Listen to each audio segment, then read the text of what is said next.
We have the former U.S. Ambassador to the United Nations, John Bolton, here with us in 1110 KFAB and for KFAB.com. I appreciate you being here in Tampa.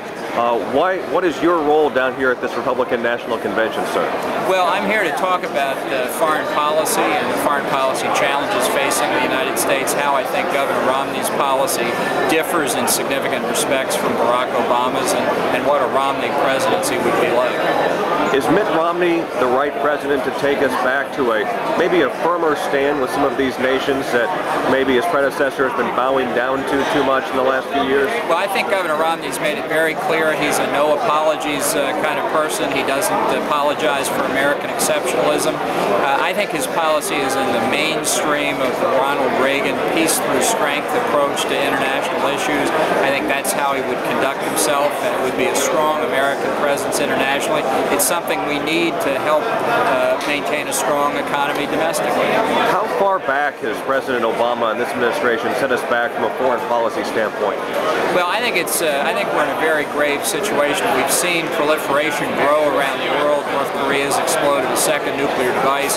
Iran continues to make steady progress toward nuclear weapons. We see terrorist groups growing in strength across North Africa and the Arabian Peninsula, in Iraq.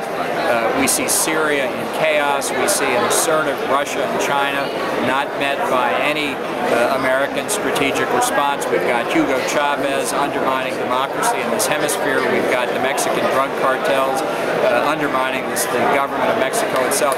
And President Obama acts like he barely is interested. Now, if people forget, because you've been so on the scene here the last few years, you only served as the ambassador to the United Nations for about a year or so. It seems like you're much more, prominent for a longer time than you were. It makes it seem to me like maybe you're ready to re-engage yourself in the political spectrum here. Under President Romney, is there some place you might see himself in his cabinet? Well, that's like getting hit by a meteor, and the way I look at it is to follow a piece of advice that a former Secretary of State, my boss Jim Baker, used to give it to me all the time, probably because he thought I needed to hear it, and it was, keep your eyes on the prize. And the prize is beating Obama on November the 6th. If we can achieve that, we'll worry about the rest of it later. Potential future Secretary of State John Bolton here with us at the Republican National Convention. It's good to meet you, sir. Thank you for very taking the much. time. Glad to be with you.